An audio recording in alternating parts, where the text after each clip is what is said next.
Greetings, youth. You're listening to the Poor Man's Podcast. Perfect. And we're back with the Poor Man's Podcast. They found the poorest guest they could fucking find to make this show authentic. There we go. We have the poor man, Don Arner, here tonight.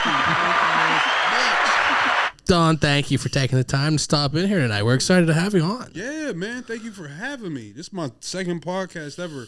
I got to a point, I'm like, people are doing podcasts. Like, it's little stuff like, you could be like, hey, am I on Netflix yet? Or am I doing this and that? Like, me, I'm like, all right, someone invite me on their podcast. Yeah. Like, all right, I'm doing my thing. I'm getting there. So this is my second one, man. I was taking it hard for a minute. It was hurting my feelings. Oh, good. Well, I'm glad we could get you back on the right path. Appreciate it. Hopefully we're the first, leg of many podcasts to come. No, this is the penis podcast right now. I'm on it. That's what we want to hear. Third leg. Best podcast I've ever been on. Yeah. Thanks, Chey. You're welcome. You're the best. I know. She loves having that camera in her hand right now. Actually do. Does. Yeah, she does. She's obsessed. She just likes holding things, you know what I mean? I do. Yeah. Just like holding But we have this. Don Arner on tonight. Somebody told me, like I said earlier in the show, everybody has nice things to say about all of our guests, but Don's no different. Especially. And I can't remember which guest it was earlier, and it was anywhere between November and January. But somebody was talking about open mics because I was talking. I don't know. It's vague. Whatever. It doesn't matter for the sake of the story, Cheech. Sorry. Anyway, My bad, dog. It happened in the past. Bye, Cheech. Get your shit But together. we were talking about doing open mics, and I was saying something about trying to do an open mic, and they're like, "Oh, don't worry, everybody sucks their first open mic except Don Arner," and I can't remember who it is. Listen. I'm gonna tell you right now. I did not pay him to say that. Like, that is crazy because he is random. My man Chris, I barely even know his name. He friended me on Facebook. You friended me on Facebook. Yeah. I'm like really looking into the camera because I don't want nobody to think like, come on, that's BS. Yeah. Seriously, first off, I'm gonna say this. Okay. Yes, that's organic, and I am looking at. Am I looking at the camera? Okay. You could look at that one or that one. I just want everyone to know, like, I didn't pay him to say that. So here's the thing. First off, the secret to not ever sucking at a damn open mic is because I do one open mic every 2 years. So that's the key. But whoever recognized that and passed that along, man, that is crazy because you had friended me on Facebook and I'm like, all right, cool. I can tell you were within the local comedy scene. Yeah. Played a role or were friends. So I'm like, all right, cool, whatever. I get those. I thought you were a comedian yourself. Well, that's how that conversation started because I was talking. Funny. I was like, comedian all right, Chey. We won't see her again. But I was like, oh, and then I seen the podcast thing. I'm like, oh, cool. I could tell what kind of space you were in with what you were doing.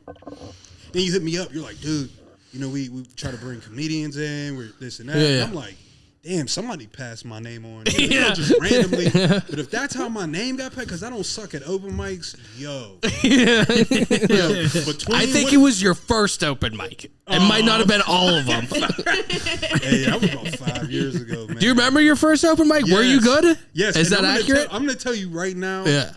I could tell you who told you that then if it was about my first open mic. Okay. And trust me, I was terrible. It's literally losing your virginity for real. Like, you're not making pornos. On your first time trying to box. Yeah. So that was my first time, and it was Matt Light, man. It was. Maybe it was. Maybe it was. I doubt it because Matt don't fucking give nobody credit. So that's how Matt rolls. So he'll tell, oh yeah, he fucking sucks. Fuck him. But he means it in the, like if you speak Matt Light and you're cool with him, like you speak his language, he's cool dude. Yeah. Like he prides himself on, nah, fuck you. Like I'm the best. Yeah. But that is good. I mean, you need to have that attitude. But whoever did, man, like you said, in between that November, January. Somewhere in there. Alcoholic memory span. Yeah. I don't know. We'll have to see who it was. January, I can't remember when I had a kid, but I popped up one of them times. Yeah. No, but yeah, man. For you to say that, I'm still blown away from that. Yeah. Seriously. I can't remember who it was. I wish I would have written it down. We'll have to go back. Yeah. But I like the way you looked in the camera like you were shooting a promo. Yes, and I'm good at promos. Yeah, I was gonna ask because you were saying. I want you to look in this camera and promote something right now. I'm gonna tell you right now. I'm gonna promote that. My short shorts I have on, I have no dick print in these short shorts. And that goes to tell you that you don't need to wear gray sweatpants. Dick prints don't always matter. It's about the size of your heart print in your hoodie. Ooh. So if you can see the print of your heart in your hoodie, that means I have love, and I have love for a long, long time. And that is why you should get someone with a dick print, because love's not going to make you come. So there you have it. That was You heard it here absolutely first, brilliant. folks. I'm telling you, don't ask me to cut a promo. I'll go back into wrestling mode. Well, that's what I was gonna ask you. Yeah, good segue. Because we're doing research and I'm asking to find some stuff and trying to find some stuff out that you would like to talk about. And you were saying something about Tough Enough, and I remember watching that because my cousin was super into wrestling, and then I got super into wrestling. My siblings did, and I remember when Tough Enough came on, and how does that even work? How do you get hooked up with that? How does that? Because it seems, I don't know. Like, I know just from trying to do anything, like for me, I'm like, that's something other people do. Like, how do you get involved in that and decide to do that? Yeah. Well, this is interesting because, like, I guess, like I said, everyone like forgets all about that shit, which is cool. It's fine. I'm okay with it. It's wild because they have the WWE Network real quick. And the episodes that I made it on, it's still there. And I was trying to find it for years. Like, I couldn't find nothing. How that all came about is some of the wildest shit. So first off, yes, I was into wrestling. You didn't need to be into wrestling to get on Tough Enough. And come to find out, once I got in, I got to see how, unrealistic the reality TV thing is. It's probably the most scripted thing than a movie itself. So a lot of the people there weren't even wrestlers or anything. They were like fitness models.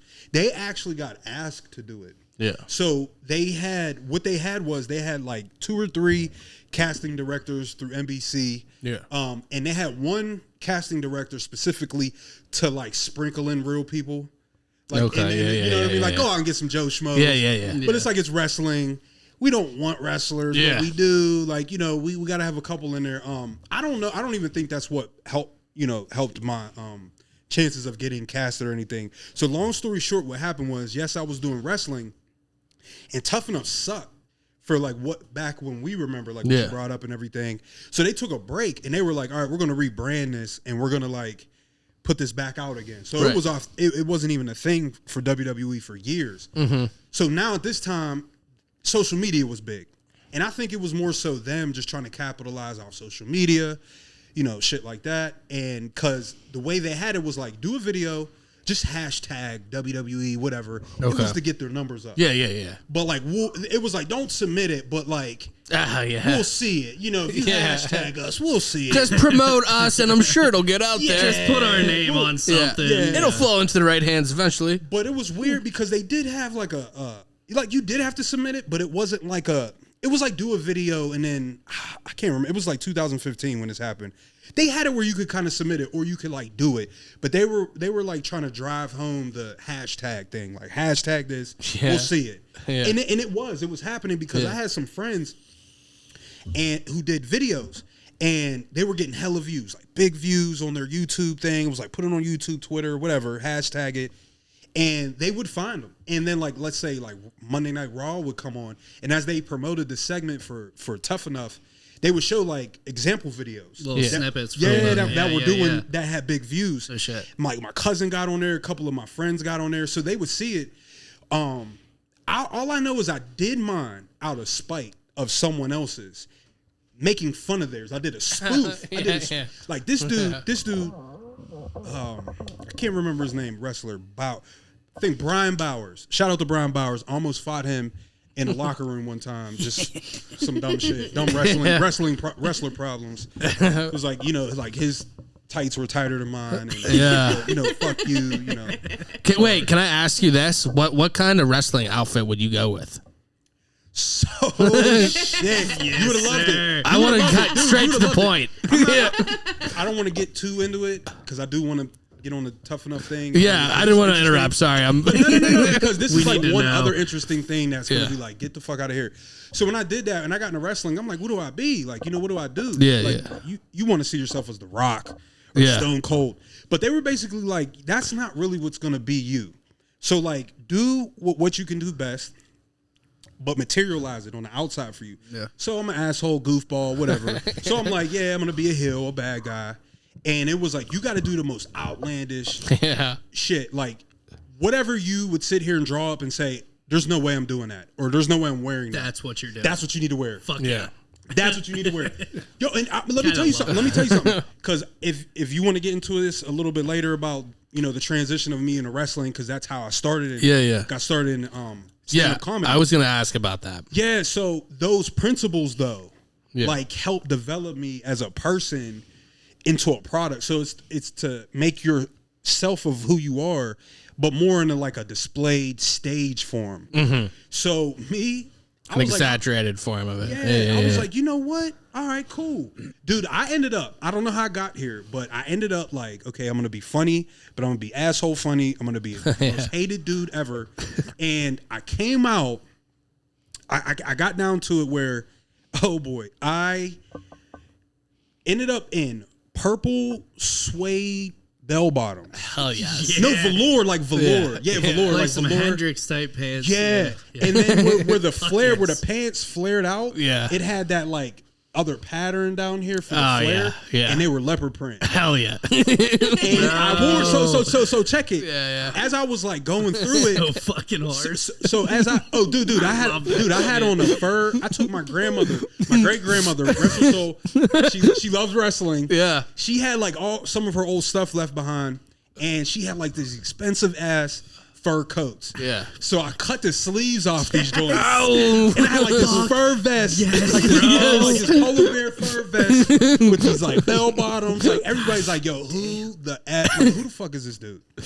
You sound like a side character in Scooby-Doo. Yo, I would have been like the season, like the season finale dude on Scooby Doo, like during the season on this episode for sure. Took, like part 2 to catch me. Let's see who it is. If Andre 3000 was in Scooby Doo, that's what he would wear. Yeah. There you go. If Andre 3000 was in Scooby Doo, I don't know. Like played the bass for Prince. Yeah. He's totally in the revolution. Mixed with a little bit of Hendrix and listen. That's what it was. I had gold chains. That's why you put the That's coke in your hard. headband. It was acid. And what's so crazy? And what's so crazy is like my wardrobe. It became bigger than me. Yeah. So it was like, dude, like I got to the point where I didn't even need to wrestle. Like I got in the ring, just talk shit to the crowd, dress how I dress. Fuck yeah. Dude, they ate it up. I would do like 2 moves. Yeah. And then like I would like kick the dude in his balls, like walk around. Yeah. Do like some little dance, like gyrate. Yeah. Well, here's the thing though. What topped it off was the most smallest thing under all that. I was wrestling and I had like kind of like a practice match during practice or something, but I was like working in my gear. Mind you, this is gear I bought for $23 on Amazon. It was a pimp costume. like that you could buy on Amazon, like you're about to go to like a Halloween party. That's what I'm picturing, like The Godfather. Matter of fact, if you see it, I'm sure you've seen other dudes dress up like a pimp for like Halloween, and it was the same shit. But you'd be like, yo, purple fuzzy, like white and like black, like leopard print little collar. They got leopard print. They got like zebra print. Do they call them like if you go to the Halloween store? Does it say pimp on it, or does it have like a politically correct name? It's got like woman as like. I feel like I remember it definitely says pimp. Does it? I didn't know if they. Street woman supervisor. Yeah. Like you supervise women on the street. Dude, it's a matter of time before they make it so big. They politically. No, they do. I know what you mean. Manager of women who roam the street. Or they'll have like Big Red Dog for Clifford. Like they have whatever. Third shift man supervisor for the street. Oh, fuck. Hey, no, but for real, so real quick, so I'm wearing my regular underwear under these things, and I do this. I was just gonna ask. Yeah, I do this match. And they're Chris was curious about what underwear you were wearing. No, but hey, all right, get out of that question. But seriously though, like believe it or not, seriously, dude that watched it, he's like this veteran. He's like, dude, everything was money, but I just couldn't get off the fact that I could see you're wearing like boat print like Hanes briefs. You had like little sailboats on your like. He's like, dude, I can kind of keep takes seeing. away He's from like, how hard you are. Yeah, yeah. like He's how, like, yeah. He's like, dude, that doesn't. He's like, you just got to get like pimp underwear. Don't then. speak to the character. Gotta get that fucking zebra print fucking. Yeah. So hold up. Zebra print G string type fucking. So, dude, I'm trying to tell you. That night, me and my ex-girlfriend, God bless her, we're still homies, man. She's dope, you know. We were that was like an ex like you could become cool with, like, you know. She's like, oh, what's up? How you doing? You know, what you doing now? How's the kids? Like, you know, supportive of everything that I do. Well, at the time, she was so supportive. She was like, well, I'll help you with that. We go to Walmart. I'm literally in Walmart trying to buy. I don't know women's sizes, so I'm buying women's size of pink underwear that were like boy shorts. Boy shorts. They were like boy short-ish. Just I ain't going full thong. I was hoping that you said you were going. It was like just enough to, you know, they could like maintain me with what we got. Yeah. Excuse me. So, and they had making the print. best of the situation. No doubt. Like, but here I am in the checkout, you know, I don't even know if that self-checkout all like that. So I was like face to face with like, you know what I mean? Nancy. Like, somebody's aunt, fucking with like 4 teeth, like working the register at like. You'll never believe Walmarts. what I saw at work today. Like fucking like. Yeah, and they weren't for her. They were like men's size. Like, I bet they see that more than you think. Like, damn, honey, usually I bet it depends on what Walmart you go to. Yeah, it does. Like usually she's like used to me stealing them. Self checkout today, Don. Full price? No shit. Someone got paid, I see. And then looked at my waist and was like, yeah, these ain't for her. She don't know about this, so keep it on the down low. But I'm gonna tell you right now, that shit was money, because after that, dudes would try to, whoever I was wrestling in, we would call it a spot. Like, we'd be like, hey, let's do something that's like a spot in the match. Like, everybody wanted to pull my pants down. They're like, yo, dude, like, when it's my time to get up on you, I'm going to, like, you know, just nail you, and then I'm going to pull your pants down, because the crowd would eat it up. Nail you first, and then take your pants down, okay? Oh, yeah. Put a hole straight through those fuckers. I mean, it's one of the most masculine sports with the gayest. Excuse me, sorry if anybody's sexual preference, but like we were the gayest stuff. Like we had on like balls out, like, but we were like manly, you know, like, oh, come on, dude, don't touch me like that, you know. Yeah. But like they would pull my pants down, and the crowd would granny panties. Dude, that followed me for years. So when I became a good guy. Yeah. And I was going out to places that would recognize me. Like there would be a crowd somewhere like an hour away in Ohio that, you know, they travel. They're like fans that are avid local fans. Yeah. They had like they're at like every show. Yeah. So they were showing up and they're like granny panties, and I'm like, oh shit, we got some picture of people here, you know. So dude, that became a big thing. But that's what I would wear, you know, as far as that got me to where I was at, man. Fuck yeah, you gotta own that shit. Yeah, man, that's what, and that helped build me as like a comedian and stuff. But as far as like the Tough Enough, with how I got like booked on that is like it was a spoof video of someone, dude was like in a graveyard. Like, dude, this shit was legit. I was like, whoa. So I was like, well, you know what? He got a lot of views locally, so I was like, well, let me like make fun of it. You know what I mean? I'm gonna get my laughs from the crowd. Like, yo, I saw your video. So I go to the gym like late night. Dude, I'm lifting like 2-pound weights. I'm like doing like the most dumbest shit in the gym, clowning around, and I submitted it. I posted it, and then I remember that's why I was tripping up on like the submission thing, because I remember I posted it and hashtagged it, and then it was getting like some views, and like people were laughing at it, like who were in our circle in the wrestling thing. They were laughing, but I was like, man, he's gonna get pissed off, and whatever, we'll just end up fighting again, or you know, whatever. But I was like, no, let me at least submit it. Just like, I don't know. Like something was like, just submit it. I don't know if it was a week later or so. Like, and like, I don't know anybody else's beliefs or anything, but like, I'm a firm believer in God and everything, and how things happen for a reason or destiny, this and that. Dude, I submitted it with the most burner email account I had. And I remember it was Wrestling Guy 1. Yeah. Seriously, it was like 123 at Yahoo. It was like Yahoo. Like, nobody's getting her email at Yahoo. So I was about to go to bed, man, and I was working second shift. I get home at like 11:30. I'm bored. I'm just like surfing shit, like just checking, just shit. Just, you know, DM, like, you ain't been on Twitter in 3 weeks. Let me just look what's on there, whatever. So I checked that email. I got a freaking email from NBC. Yeah. freaking casting director. I'm like, yo, get the yeah.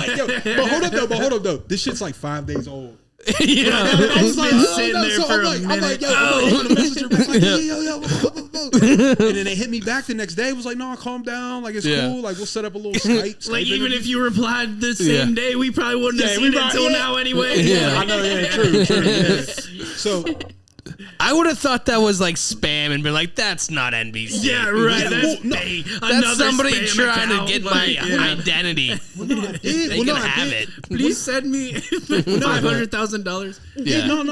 To the Indian prince. I send you $1 million back. It was legit like that. Yeah. But like the ending of it, like those business, they put at the stamp at the end, like this is from like confidential, like kind signature. of, and it was from NBC, and this was for USA Network or something like that, where it was like a bigger up or higher up thing. And I looked the lady up to her name, like she's like a known casting director, like makes her rounds. I was like, get the fuck out of here. So we set up this interview, this Skype interview. Then you got to go through that first, that next step, and then they're like, "Yo, I like you." We put everyone's name on the board, and we sit in a meeting, and then we just like your typical how you would think like a room goes for like some Hollywood. Like, all right, we're gonna do this show, or we're gonna do this movie, or we're gonna sign off on this pilot for this. Yeah. It was legit like that, and she was like, "Yo, it's like 99%." You're in there, and I'm like, what the fuck does 99% mean? She's like, this is the thing in Hollywood. She's like, everything's 99% in Hollywood. Because that 1%, nothing is guaranteed. Yeah. Like, you'll do, like I was saying, you'll do pilots for shows. It just never got out there. I was going to say 99% is basically, I mean, in Hollywood, it means so they can pull it out if they want. Like it not, yeah. They just give. They can have that. Option. That like fallback. That safety net. If they wake up a week later and they don't like it, they're like, yeah, fuck that. We're just gonna pull that. Yeah, we don't want it. Yeah, that's what it is, man. I feel like hand sanitizers do that same shit, man. Like, there's no way I'll know if you killed 99.9%. I will never be able to test that. That could be 80%, and I will never know. No, it's just so that they can't be held liable. You still get sick. You use it all the time. They still get sick. Yeah, they're like, well, we told you. Yeah, it's not a guarantee. Like, fuck. That's what I wanted to ask her. Like, are you 99% like Hollywood 99% or like hand sanitizer 99%? Oh my God. Definitely two different 99%. For sure. But like, I kept up with her and I got down there, man, and it was cool. But like, it was a good dose of reality. No pun intended. And I'd seen how fake everything was. Yeah. So they liked me. They wrote me off as like I had a concussion. Yeah. So that's how I was reading that. Yeah. I didn't. Oh, you're right. Yeah. They said I had a concussion. No. So I didn't make it to the house. Did they like just kind of like when people come on there, they kind of have the idea like these three people look like they could be the image we want, so we're gonna push them through, and then we'll make the storyline whatever it needs to be. Oh my God. Yeah.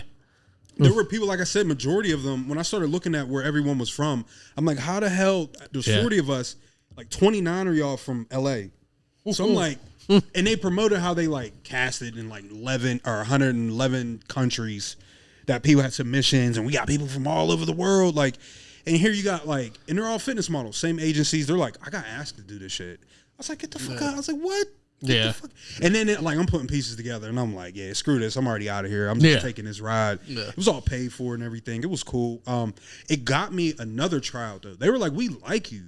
They were like, but you know, you kind of blew us away enough to like, man, we like you. We'll bring you back for another tryout and shit. And like that didn't work. It was like a few months later that didn't work out. But it was cool. At that point, I was like kind of over it. It was like when you get that taste. You know what I'm saying? Like you've seen like people like, yeah, I did my thing. I made like one album. I don't like the music business. Yeah. I'm actually okay with being or you see like NFL players, you're like, dude, he was killing it for the first 2 years. Like what happened? Of it. He's like, dude, I don't want CTE. I'm cool. I'm out of this. You see that was like Patrick Willis or whatever, Luke Kuechly, like those linebackers. Who like retire at like 29 or whatever. Right. They're just like, this shit ain't worth it. Yeah. Yeah, and it's like, what piece did you find? But like but like you find it and it's just like, if you invest right, I'd retire at 29 and be like, you know what? I'm cool. Fuck yeah. Fuck yeah. Go start a podcast. Yeah, exactly. The Patrick Willis Show. Let me ask you this with wrestling. Did you have your special move? Yo, I was the most basic. So what happened was, I kind of had a special move. What happened was, like I was saying, my image and like my mic skills were strong. Right. Like ridiculously strong. And it got to the point where like I would do moves and you're taught to like not do too much as a bad guy. Like save all the moves and cool shit for the good guys. Yeah. So you have to slow it down. You're responsible for slowing the match down. So I would do a couple things, slow it down. I get so much hate. Everyone started to like outside of the granny panties. It was the you can't wrestle. Yeah. And I was like, oh shit, like I never did anything yet. So I started using that. Like I was coming up and practicing cool shit. Yeah. Like I'm waiting to pull that out for like bigger matches or like if we call for that spot in that match. And I'm like, oh shit, like I'm pissing them off because like I can't do nothing cool or I'm not. So I just, more they chanted, the more I would not do shit. I would do like a clothesline. I would like smack you. I would like poke you in the eye, do some Ric Flair shit, and then just slow it down and just talk shit. Like, so it was cool, man. I really miss wrestling because right before I made that decision to transition into comedy, my last big thing I did, I don't know if you guys are that deep. Like you said, you kind of know enough more than average of the professional wrestling.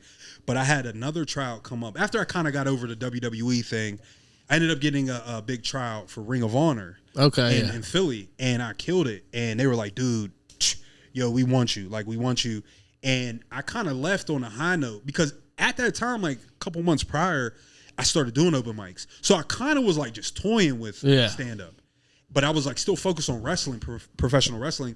And that was the last big thing I did. And I was like, I got a decision to make because I signed up for the first like stand-up. It wasn't the first, but it was my first the big competition they were having at the Improv. I got into it that year. And I'm like, well, I got to kind of step my game up because this is an open mic. But I was like, I reached this point where it's like I can't do two things at 100%. Yeah. Like one of them's got to be 100%. Right. So I kind of toyed around with it, and it got to the point where like my mom, my uncle were in the car ride home from the Improv, like my first round or second round, and they looked at me like, "Yo, you got to do this. Like this is you. Do this shit." Like they're like, "I know I'm not hating on the wrestling thing, but like do this. Like this is you." And that's when I made that decision. Like so, I walked away from wrestling on like a real high note. Yeah, and I do sit back and be like, "Damn, where would I be in the wrestling world now? If they got AEW and different things like that. I don't know. Like I always fantasize, but it's a good thing, man, to leave on a high note. You don't want to leave with a better taste. No, man. Nah, man, it was good. And I know I was like, there's gonna be a lot of dudes in the game that are like, oh, he couldn't cut it. Yeah. He finally walked away, did comedy. Yeah. Nah, man, I walked away on one of the highest notes, man.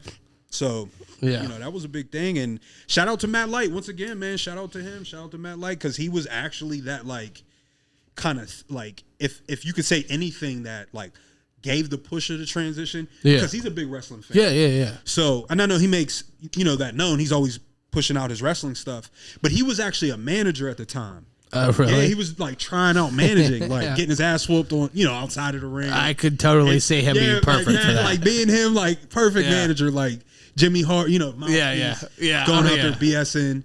He would like wear. I remember all I can remember is like he had on like a Ravens jersey one night. Yeah, just because he had to piss the crowd off. He's not a Ravens fan. Got his ass whooped, dude. Dude took the hardest bump. Just got booted in the face or something crazy. So he's like backstage and like dudes at wrestling are weird. They're like weird people. Okay. Actually, anything you do, like there are a lot of. I'm not gonna drop no names, but there's some weird fucking comedians. Yeah. No, seriously, you think like comedian, you got to be funny. Yeah. If you're funny, you're cool to be around. Dude, dudes will kill it up on stage. Yeah. They're nowhere near funny in person. Yeah. They're terrible, socially awkward. Can't really. That's okay if you're socially. Well, fuck it, but they can't like. Dude, I don't know what it is, but like for me, you get on stage what I'm all on stage, Right. So Matt was one of the dudes. Like, man, we would just like chop it up, just cracking jokes, just talking shit backstage about wrestlers, the owner, the booker, and then we became friends on Facebook, and then I seen he started like a roast battle thing at the Improv, first ever. Like he was trying it. Yeah. I was like, fuck it, man. Like, I can roast. I can sit there and, like, just shoot the ones with everybody. Jones with everybody. Your mama this or that. That's what I came from. So, I was like, yo, let me get in it.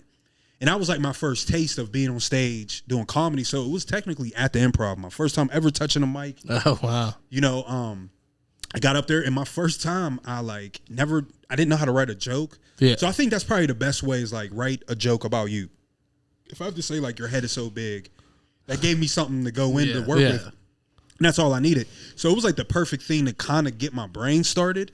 And I went up there in front of like packed crowds, you know, and I made it to the finals, man. Oh, wow. Made it to the finals against Ray Zawadny. Yeah. Against Ray, yo. Yeah. And I didn't know none of these dudes. Yeah. And like I just knew Matt because backstage funny. Through oh man, Ray's a killer. Through backstage and just knowing. So like Matt knew me, but like everyone on the comedy scene was like, who the fuck is this dude? Right. And I'm comfortably talking to Matt. Yeah. So like, oh, it's one of some dudes on Matt's thing.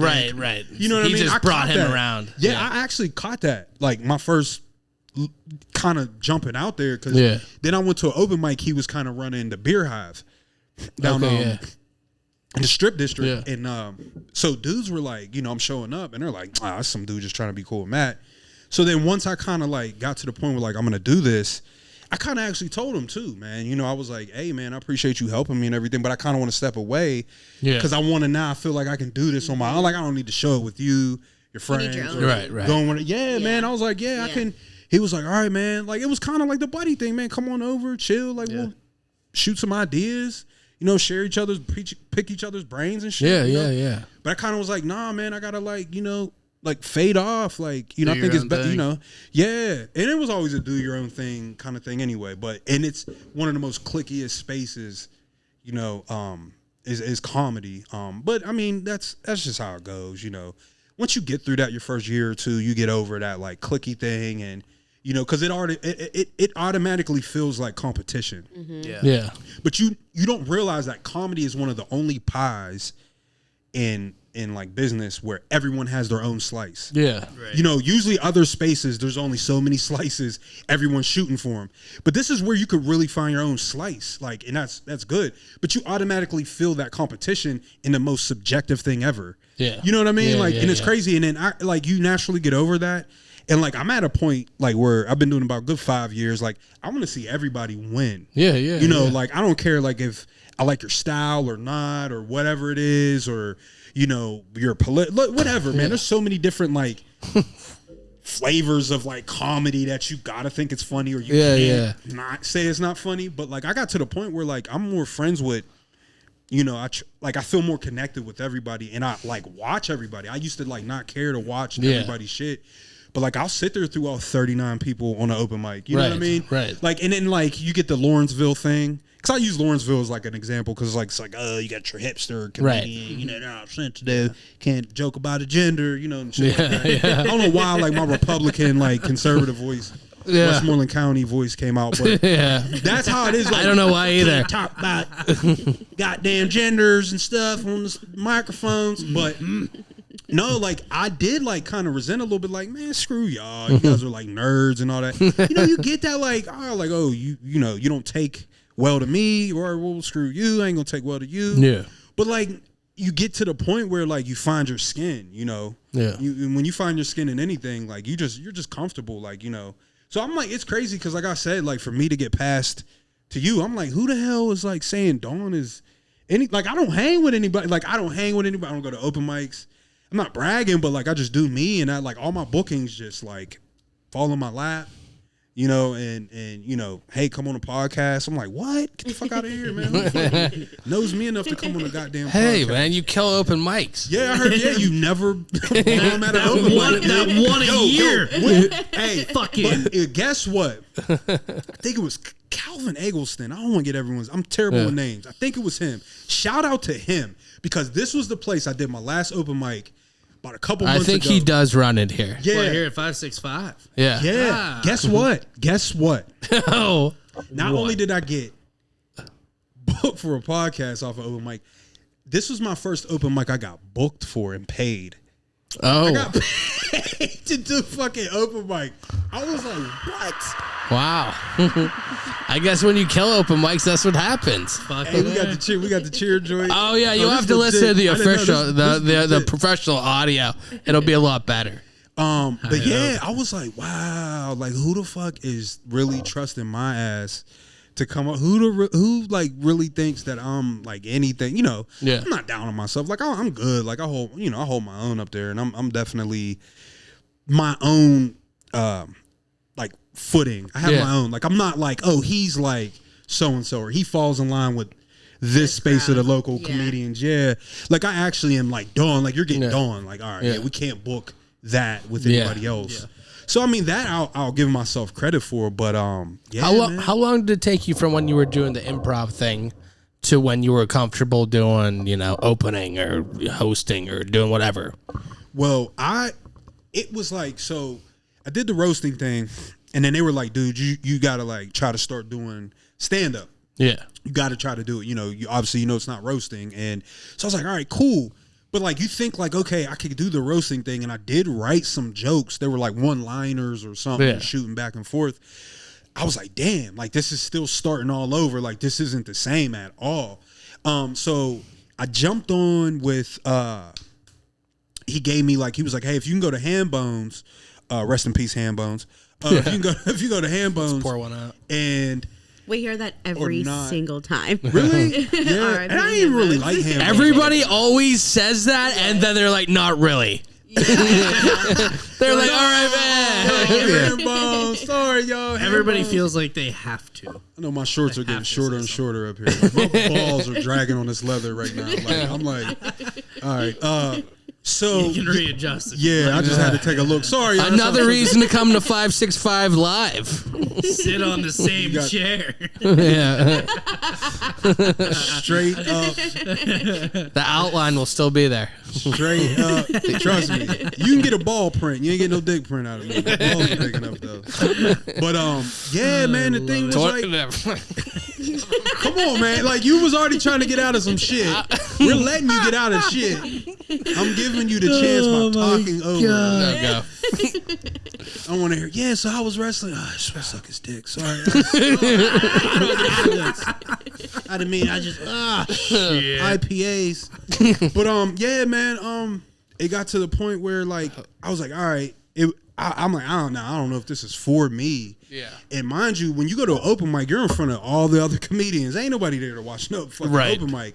So you got to make a bunch of terrible, jaded comedians laugh. Let me.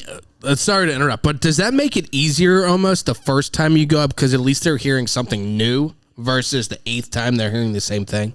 Ooh, But I mean, you have the experience the 8th time, but maybe you didn't change it up versus maybe you're not as polished, but at least it's fresh material. At the open mics? Yeah. In front of the I'm saying in front of the same comedians. Oh, shit. Oh, man. It doesn't matter if it's fresh or not. Yo, you can't make nothing. Like, I can name. Like, it's so crazy, like, to see, a comedian who actually laughs at shit. Yeah. It's like, I know you, and I'm thankful for you, and, like, I got your name written down and shit, because I know, like, I'm going to do rooms where he's at. Like, you'll get comedians, it's like, participate. It's all right to participate because like we're helping each other. Like we're practicing. Like laugh, motherfucker. Like And what's so crazy is what's even worse. Is it an ego thing because they don't want to put out a live? It's gotta be. No, I understand some shit. I mean, when you are roughly trying shit out, you don't know the wording right. You don't got shit down right. You don't have. But like we can tell what you're trying to do and what's funny. Then I do a little bit of physical comedy into it, and I do a lot of crowd work. So. That's one of the worst fucking things. Don't do fucking crowd work. It's bad enough you doing regular jokes for other comedians. When you try to do crowd work on comedians, and I remember I did it right here, man. There was some dude sitting here. I didn't even know he was a comedian going up. And I talked shit about him and his girl. They were dressed alike. And it was like West Virginia-ish vibes. So I was like, the typical West V shit. What is that? Is that your cousin? You know, I didn't say that, but I was like going into some crowd work with that, pertaining to that. And dude, he gave me the most bullshit shit back. Like I'm gonna fuck you up. Yeah. Like I'm gonna fuck up your pace, your jokes. Yeah. Like I'm not gonna participate in the crowd work. Like, and I'm like, I don't do open mics like that. Why am I doing crowd work at this fucking open mic now? See why? But it's tough. But like what I will say to what you were almost kind of asking is it is good though. Because it will break you in when you get in front of a real crowd. Yeah. You'll be like, and they'll be like, oh, shit. Shit, he said his name's Don. Like, and it's like, oh, shit. Like, dude, they'll laugh at your setups. Yeah. I'm like, wait, hold up. Like, hold on. Whoa, So it does. It is good. It is, like, healthy. But, like, I will say it to a certain point when you are in the game and you got some skin in there, like, honestly, you might not want to always do open mics. Yeah. I don't know if it's a small market city thing, because you could probably do an open mic in LA. and that shit's, the shit. But Yeah. excuse me, but like if you're doing it here, small time Wednesday night, little dive bar, Yeah. you're probably wasting your time, man. You might as well, I don't fucking know, just practice learning sign language or some shit at home. Like you'll probably get more out of that on a Wednesday night than like coming out. And I don't want to shit on the open mics because there are some fun ones. Yeah. There are some ones I come out to. You get to kick it, drink with your comedian friends. Yeah. Talk shit, you will bounce ideas off each other, but most part it's like jaded motherfuckers who are like, I'm gonna like be something one day, I think. Like you work at fucking TJ Maxx and shit, and it's just like you come here on Wednesday, it's like, all right, fuck you too. Fuck you too. You know what I mean? Yeah, hell man. Yeah. So like, once again, I'll give Matt like some credit. Props to him. Not even really credit, but like he just was being a friend and was like, dude, try it, man. You got some shit, man. Work on it. Yeah, for sure. That's where I'm at now, man. Well, you told me about some shows coming up. You want to talk about a couple of these? You have one May 4th at Irma Center. Sorry, Irma Center. Yeah, he put a little twang on it. He put a little. He said, "We'll have a black guest today." So I'm gonna pronounce this. I'm gonna pronounce all my ERs with an A. He's gonna be at the Senna. Did I say that? Like somebody's dirty little whore, man. We're gonna be at the Senna, right? Irma Center. At the It's because it was Irma Center. It's Center. Yeah, Center, bro. Hard ER. It's okay to put a hard ER. Dude, on I the just end of this can't word. read. You have to put a hard ER on some It's other because word. it was Irma Center. No, I doubled the end. Hey, but you know what though? I'm gonna give you props though because I don't remember. Look at how look at his face. Look, he almost had a racist moment. He Almost. put a hard ER, or he didn't put on the end of Senna.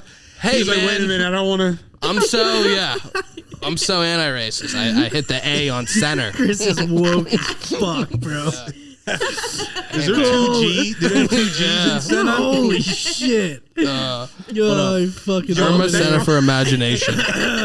Yeah. Senna for imagination. Yeah. But I'm glad you're bringing them up because I don't remember none of my fucking shows. I don't remember the date. I don't have them. Half of them. Well, the shit that I sent you, I probably have 2 or 3 more that I didn't know of or don't put down on my calendar. The Belgium Club. That sounds white. Hey yo, let's run through. And then I'll talk about. We got the Senna. We thought that one sounded white. Wait for the next one. Hey, wait for the this T. Kosisatsko. Kosutsko. There's a Z, a KO, Hall, Weirden. Yeah, okay. In Weirden, West Virginia. So first off, and this is a man's name. Yeah. They dedicated this hall to this man's name. And if you're white and you still can't pronounce that white name, you have a really, really white name. So I can't pronounce it either, but that one's in Weirden, West Virginia, which we know that'll be white. That's like a hockey player white name. Yeah, that's like, and not like a Canadian one, like one of the Europeans. Or that like Russian table tennis white name. Yeah. But so that's an invader name. I love it here. The Dictator Center for Imagination. Yeah. Senna. The Senna. Yeah. So at the Putin's Senna. down. So me and my niggas at the Senna. We that's a good show. This is their second show they're putting together. Yeah. It's a dope show. We got Samantha Bee on there. She's a killer. Yeah. You have her on here? No, I've been talking to her actually. Oh my God, you gotta have. I'm gonna try to get her on in June actually. Oh Lord, yeah, I'll wait for that episode. She's on there. We got Eric Nesby. Yeah, got him up. My man Eric. We had him on in December. Yeah. We had him on my birthday. Yeah, that is right. Was it? Yeah, he remembers. Yeah. We got Eric. I don't remember. We got Eric. We got Jay Cooper. Yeah, he's another. Oh, okay, yeah. I know Jay. Yep, Coop. You got to have him on. I know. He's another good dude, another good solid comedian. He's been putting some time in. We got I want the. I need to ask Lena. Oh, I can't remember her. She's a little newer on the scene, but she's taking off. I don't know that one. She'll end up being a guest on here. Trust me. She's been on some podcasts. I can't remember her last name. I know it's Lena. Sorry if you're watching this. Lena, she's on there. It's a dope show, man. It's a Wednesday night show. It's their second one they're putting together. called Jokes on Us. It's a like a kind of like a company that's trying to get into. They're not really a company, but they're like a brand. They're trying to put comedy stuff and content out. So I got that on Wednesday. Then the fucking Belgium Club. So we go from the Senna to the to the club, the Belgium Club, to some swastika. What is it called? A concentration camp. I will be headlining. At the Belgian Club. No, that's a dope spot though. I was nervous going in there. It's like your typical. That's like what most people would say going into somewhere like that. Yeah, it's like a very like Nazi-ish. I'm definitely out. I want nothing it's to like do some with Nazi. Are you reading the Yelp review right now? It's like a Nazis like fireman's club. They're not doing to me as they did to my none of them. ancestors. Fuck that. But none of them are like firemen or service. They don't serve the community. They are just white. They're like the whitest. Well, there you breed go. And they're the funnest whitest breed of people. No, but the Belgium Club's cool. It's out in McDonald. Oh my god, that's where I'm from. Really? For real? That's hilarious. Do you know where the Belgium Club is? Actually, from McDonald's. Like I lived. Did you ever hear of the Belgium Club? She's like, she was born going there. Yeah, I've done one show there last year, and they want us back. That's the only reason why I'm there. Is that on the that one open mic a year, baby. That's it. Shit. They're like, He's killing it. He got a podcast out of it. He got the Belgium Club out of it. They're like, all of you colors aren't the same. Wow, check you out. We like your. That's like exactly what people from McDonald's would say. Yo, I believe it. Yeah. But no, I killed it, man. I killed it there, and it was dope. You know, your typical like missing a couple teeth on the side. You know what I mean? Like, what the fuck are we doing here? What's this comedy shit? You know, like fucking the ATM. Their ATM is like the town's bank in the Belgium Club. Like, it's like that. So, but I killed it, man. And they were like, yeah, come back. Gino killed it. Sean Parker killed it. Those are other dudes that you guys will get into on the space of like the comedians locally, and you'll have them on. These are like dope names, dope guys, putting a lot of work. That's coming up. The one for Weirden, the hockey player hall. That one is coming up. What's the date? Today? For Weirden? I wouldn't be surprised. No, I'm saying you asked me the day. That was a stupid question. Oh, you mean today? No, for Weirden, it's May 13th. No, some of my I shit think will it's be today. I'll be like, well, when's that show? Oh, that's today. I'll be like, Very cool. No, that's coming up. We'd be flattered that you chose to be here. I guess the date don't Accidentally. matter. And nobody. No, the Weirden one is May 13th. It's May 13th. Yeah. All right. Yeah. So I got that coming up. I got a Mindful Breweries, June 13th. June 13th. Yeah, that's coming up. I might have a couple sprinkled in between, or they'll pop up. You know, I'll get my 4 or 5 bookings a month, and then like other ones will fill out. Like, hey, for this day, hey, you know. So, well, can you tell everybody that's watching or listening where they can find all your stuff? You can find all of my shit on Allegheny County Jail Records.com. No, you can find all my shit. What is it? PA Docket? Yeah, docket. .org. Docket in your pocket. .pa. Facebook, man. I'm old school. I ain't on the TikTok shit. I'm on Facebook. Don Arner, which is a very white name that is pronounceable, or you be able to sound it out. Don. Don for Donald. Not for just Don. That would make it whiter. I know. Well, my mom's black. My dad's white, Okay. So my mom's like, she don't give a fuck. She's just trying to survive. So she's like, I'm naming my kid, fuck Daquan, fuck any parentheses, I'm not being cute with this shit. I'm naming you after your dad because he's your dad. He's not sticking around. So at least, you have something to remember him by. Plus, your application when you apply for jobs will get pulled first. So, no, seriously, my mom literally was like, "Yo, I don't want you getting shut down for job interviews." Like when they see Don Arner, they're gonna be like, "We'll bring him in." Oh fuck yeah, give him an interview, and then here my ass comes walking in like they don't know what the fuck I am, Chipotle Mexican or some fucking is that Don? Some fucking burrito. Did you drive Don here? Avocado. Look here, we got some avocado nigger in the lobby. He's waiting on an interview. Who signed him up? Sorry, sir, I'm Don Arner. Oh shit, they're tricking us now. And that's why you need to go to McDonald's. Meet those people. For sure. That's how I got good time at McDonald's. I'm sorry to hear that. How the hell did you have a good time at McDonald's? I grew up there. Fuck. Why are you there anymore, Chey? You gotta make do with what you got. Make the best of it regardless. Yeah, you gotta try to at least. What the pin the tail on the possum and shit? Like what the fuck did y'all play? 25-cent wings. That's probably like the best memory. But we did have What a was street. what was the best It was memory? 25-cent wings back in the day. Facts.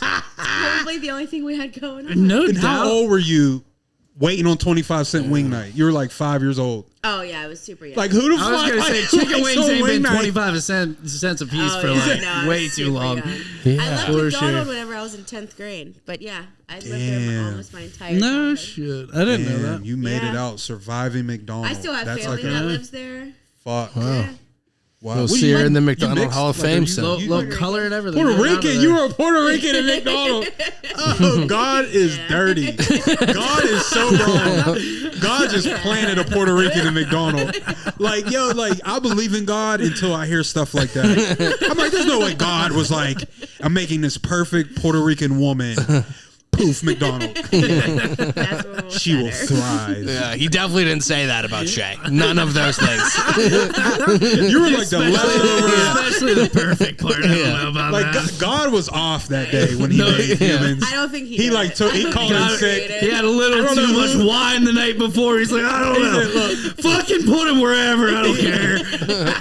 McDonald. Dude on night shift. I'm just gonna throw it behind my back and we'll see where it lands. Fucking McDonald. Blindfolded darts with a map. He's just like, Yeah, he's just like, fuck it. where's We got that? I don't know. couple All right, extra- put her there anyway.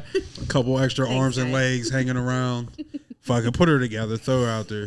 Whoever was working third shift in heaven that night was like, fuck it. Definitely did me dirty. God came in the next this day one like, out. what We the all got fuck been did you done guys dirty. do? And they're Fuck like, that. I don't know, but we can't change it back. We created another one. Chandler, let me ask you if you have any questions. Yeah, I have one question. Okay. I have one question that Do ya? hasn't been touched on.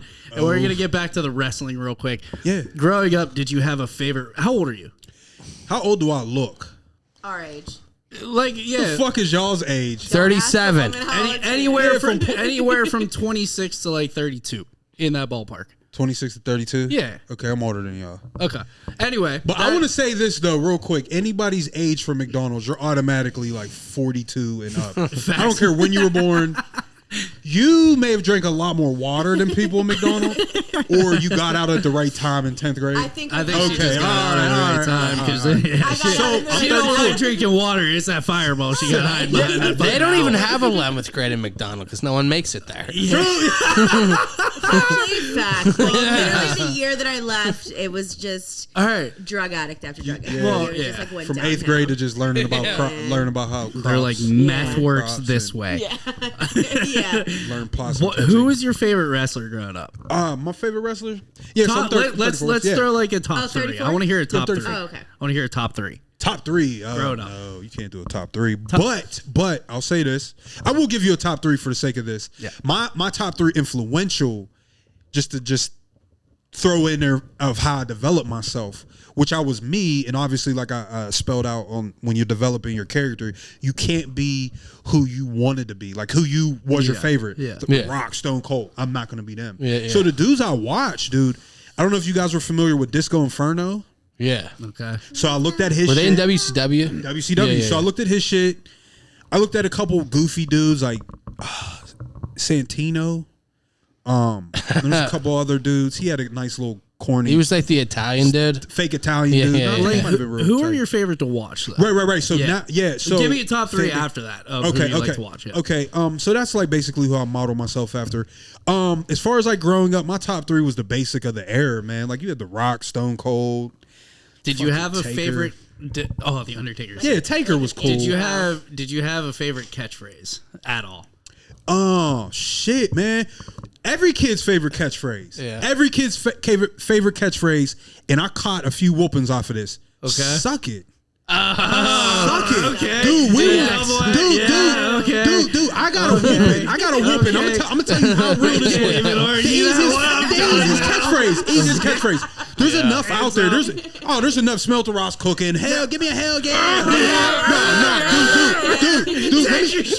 Dude, let me tell you something. That suck it was so powerful. Suck it, telling someone to suck it with the X right here was spiritual because it was something so deep. Like, I remember I had a game. I had my friends over. It was like, I think the one Zelda game that came out for Nintendo 64.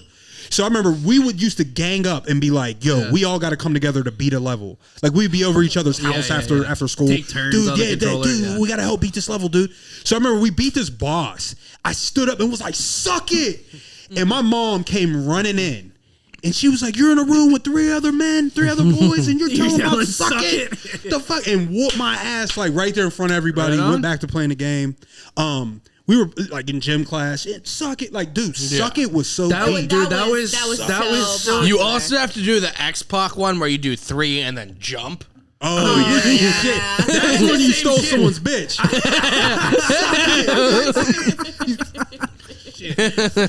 Fuck, that's when you like talk about unlocking more childhood memories. I know, right? Yeah. We've been doing that all night. DX was always the best. I love DX. Yeah, DX. Fuck yeah. Shit, yeah. DX. Party boys. Who is? What was his first name? Booker T. Yeah, Booker T. That's my dude right there. I love watching him growing up. Do you like WCW Booker T or WWE Booker T? Well, so like I'm not as experienced with the whole wrestling thing as the two of you might be. So me and my dad would watch like WWE. So okay, I'm familiar. That's with when he had the Spinneroonie and the 5 time. Fuck yeah, dude. You would like the WCW Booker T because it was that. It was the WWE Booker T, but it was like that early stages. He tapped into that shit. Okay, yeah. Who was he with in WCW? He was with his brother, Stevie Ray. Okay, that's right. They were Harlem Heat. They were a tag team. Yeah. Something happened. You know, I feel it. Okay, I watched that a little bit. Do you ever see Ready to Rumble? I watched that movie a million times when I was a kid. Yeah, I haven't watched that. And fucking Sean Conn or what? Sean Connery. Scott Conn.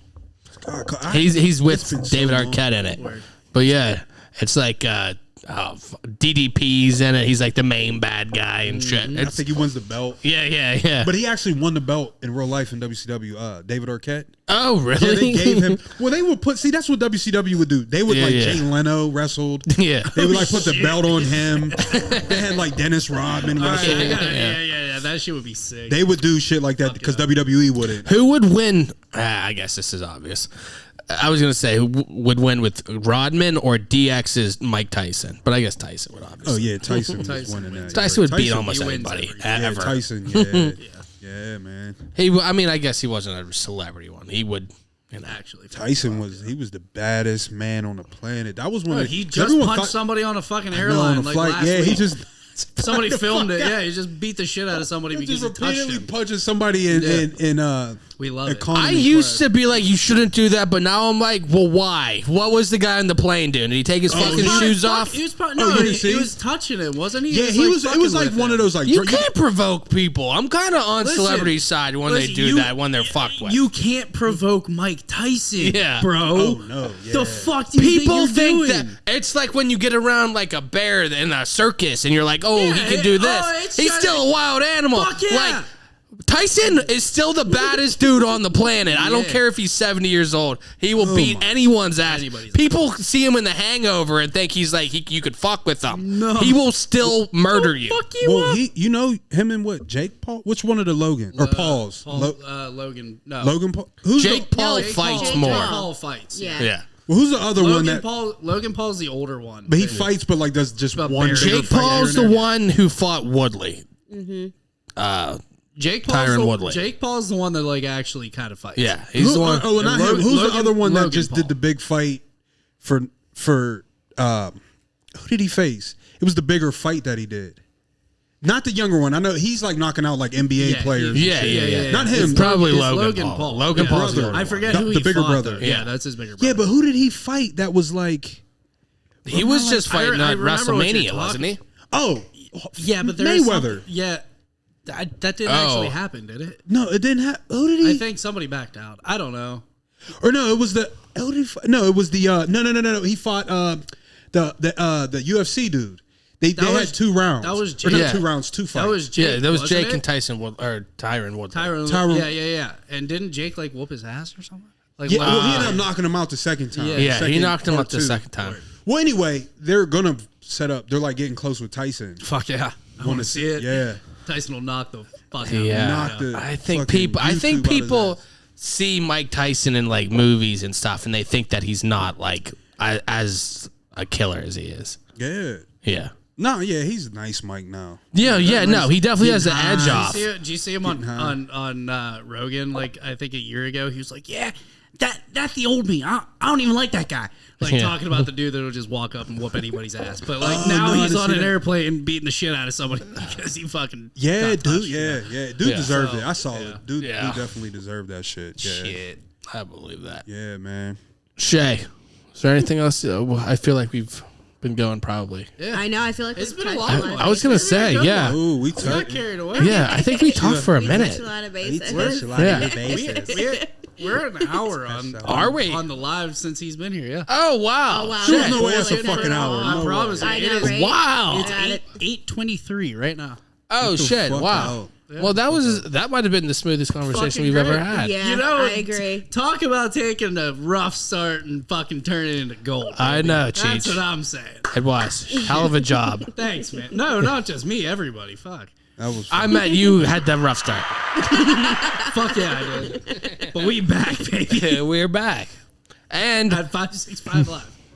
565 Live. But yeah, thank you everybody for listening, for watching. Subscribe. Make sure you vote for the worst character thing that we do on Tuesdays. That'll definitely vote. Probably today as you hear this, although I'm going to post it tonight. No doubt. And then vote for that every Tuesday. Vote for us for Best of the Berg for Pittsburgh Magazine for podcast. Fuck yeah. Yeah, I think that wraps up at the end of the week.